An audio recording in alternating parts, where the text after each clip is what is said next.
Hello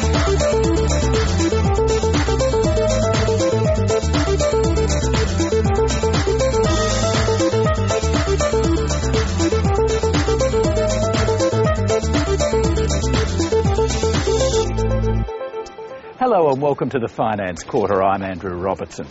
The devastation in Japan has played havoc with world financial markets as big investors try and work out what the long-term implications will be.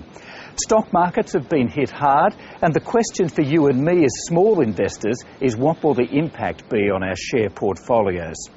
Well, a man who's been looking at this issue and will hopefully provide us with some answers is the Intelligent Investors Investment Director, Greg Hoffman. Greg, we've seen the stock market have a really rough ride since the Japanese earthquake and tsunami. What's your outlook for the market now? Well, I think everybody's on edge now in the weeks following, obviously, as developments are unfolding in Japan. And that is from both the perspective, a company-specific perspective, what are the impacts of those events on companies, and also the fact that Japan is an important financial centre in the world. And they're an important investment hub, so a lot of Japanese investors and what they're doing with their money will push markets around on a day-to-day basis as well. The market always seems to overreact, both down and up. Is it overreacting now? Well, it's certainly been a big reaction in the Australian stock market, given that there's very few companies that are directly impacted in Australia by these events in Japan. So whether it's been an overreaction or not, time will tell, but it looks like a severe reaction just in a pure vacuum, I guess. But the Australian market's got its own peculiar issues other than the Japanese earthquake as well. And I guess there are a number of sectors which come to mind that would be instantly affected by the earthquake and tsunami, such as insurers, uranium companies, property companies who might have dealings in Japan. How do you see it? Most Australian investors, the first stock on their mind was probably QBE Insurance, a big $18 billion company that's exposed to these kinds of events and risks around the world. On the Monday after the quake, they were very fast in updating the market before it opened about their net exposure, which is estimated to be $125 million, and that's well within their catastrophe limit for the year still. So there's really nothing there for QBE shareholders to be unduly concerned about. The second major industry that people's attention has been focused on in the wake of the disasters is the uranium sector in Australia. And we're talking here of stocks like ERA, Paladin Resources and Extract Resources. They're the larger players in this industry, and they've all been hit very, very hard in the aftermath as people are reassessing the future for nuclear power around the world, and we've already seen some hawkish comments from various governments around the world on the industry. So investors are quite nervous about that. And then thirdly, we've got a couple of small property stocks that have direct investments in Japan. These are Astro Japan Property Trust, which was formerly a Babcock & Brown vehicle, and another one called Galileo Japan Trust, and both of those have been hit quite hard as well. Actually, on the Friday that the quake struck, Astro had just locked away a capital raising from investors, so they happened to time that very, very well. They made themselves a little bit more financially stable just before this terrible disaster struck. You mentioned Japan in one of your earlier answers as a major global financial hub. It's also a major export of manufactured goods such as electronics and cars and so on. So what other sectors and what other companies do you see possibly being hit by this earthquake? Well, this is a very interesting question for investors to grapple with. Once you get past the immediate impacts, what are going to be the effects, the flow-on effects over the next 6 or 12 months or so? And I think that's a difficult one to foresee. So there'll be some industries that'll be thrown into chaos when we take this Japanese capacity offline. There'll be other industries that will benefit from the rebuilding, and we've seen some positive impacts on the Australian steel stocks. For instance, people anticipating that they'll benefit from the reconstruction effort. So it's always difficult to predict because these economies are so interrelated and they're so complex nowadays. It's very hard to predict with any certainty what the impacts will be, what other nations may be able to pick up the short-term slack of any capacity that's been taken out of the system. So it's just something I guess we all have to keep an eye on and keep abreast of as it unfolds. Well, for those of us who do invest in the stock market directly, should our strategy change as a result of these events in Japan? I think it depends what kind of investor you are. So if you're a short-term event-driven investor, then this is a huge short-term event that's having reverberations around the world, so that would have a big impact on your decisions. If you're more conservative, long-term investor, which is the kind of stocks or the kind of approach we have, there's probably not a lot to change around these events. You know, you're always just looking to the longer term about what is the brand value, what is the management of the business like, what is the market position, what's the financial position, and there aren't that many stocks in Australia that are going to be significantly altered by this event. So what I hear you saying is that even though the market as a whole has reacted strongly to the events in Japan, it's important that individual investors don't overreact. That's right. Individual investors should simply consider their portfolios on a stock-by-stock basis, and there may even be some positives to come out of this in the medium term. So LNG is one industry that may well benefit from this. If there's a shift away from nuclear power towards LNG, Australia would be very, very well placed. Stocks like Woodside Petroleum and Santos and Oil Search that have big LNG projects coming on stream over the next few years, they would be obvious potential beneficiaries from an increase in demand for LNG. Well, Greg Hoffman, some great advice there for our viewers. Thank you very much for your time.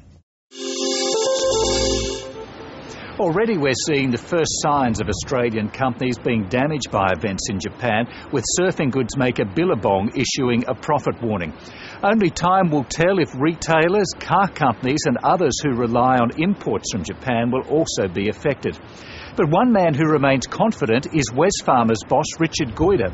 He says it's important to remain focused on the long term. So I would separate the short-term market gyrations, which are more around fear, I think, to hopefully as things unfold, confidence will rebuild, Japanese government will get on top of things, and you'll actually get a really significant rebuilding program, and that'll be good for infrastructure providers, steelmakers, a whole bunch of things. Well, Wesfarmers is one company that could benefit from the Japanese earthquake because it owns a coal mine, and coal will be in big demand for both steel making and for power. Now, with the stock market on the nose, the Japanese crisis has once again called into question just how good an investment shares really are. The market grabs most of the headlines, but over the last 20 years or so, residential property returns have more than kept pace with those from shares. So where should we put our money? Shane Oliver is the chief economist at AMP Capital Investors. Shane, your research has shown that over the last 20 years or so, the stock market and the residential housing market have had similar returns. Does that surprise you? It did surprise me when I first came up with the numbers, but it certainly is the case. If you go back over long periods of time, and I don't mean the last few years, you've really got to go back over long periods of time. In fact, if you go back to the 1920s, you basically find that shares and housing have similar returns, both in the order of around 11.5% per annum.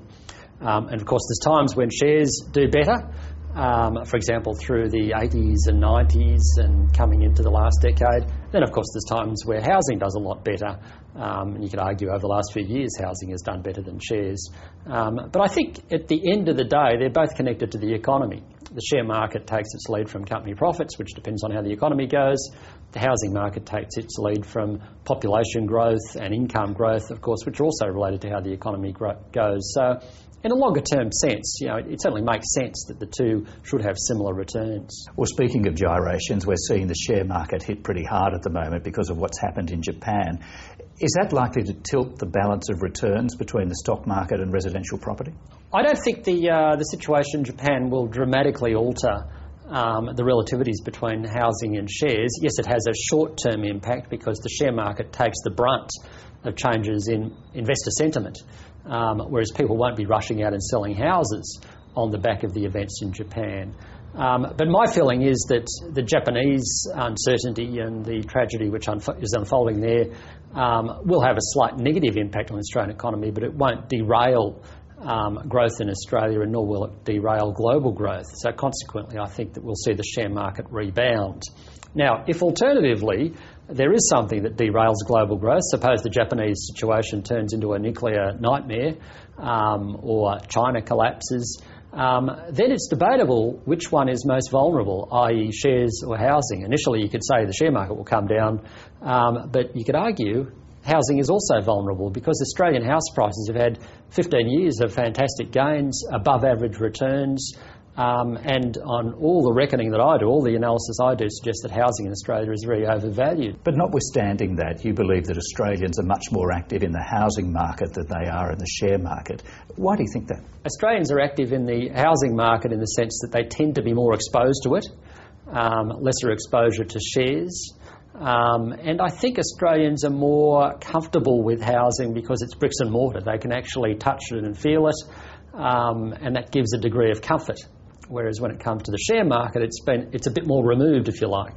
And so as a result, I think Australians have this comfort with investing in shares, and they're also given a bit of an inducement there because negative gearing exists. Of course, you can also negative gear into shares, but people are a lot more comfortable doing that in relation to housing. And some would say it's, in fact, a bit like a national pastime to invest in housing and wait for the capital growth. So it's part of the national psyche, I think, to be more exposed to housing than shares. Well, just finally, for value investors in particular, we've had a really rough ride on the stock market over the last 4 years, and even if you go back as far as, say, the last 25 years, there's been one hiccup after another. Could you understand why some people might be thinking, well, I want to leave shares behind and move into property? My view would be that if you can't sleep at night because of your share market investments, you're probably better off not being in the share market. The question then becomes, does housing provide a protection against that? Well, in some ways it does. The history has been great in terms of the returns for Australian house prices, and it's been more stable than the share market. But the events of recent years remind us that house prices can come down. They're off 30-odd% in the US from the recent highs. They fell 15 to 20% in the UK. Japanese house prices are off 80% from the levels seen in the late 1980s. So, yes, the experience has been good in Australia, but the problem is that Australian housing is now very overvalued, and if anything causes an upset for the Australian economy such that unemployment rises, people can't service their mortgage, then I think that would probably cause potential downside for Australian house prices. Shane Oliver, a lot of things to think about there. Thank you very much for your time. My pleasure.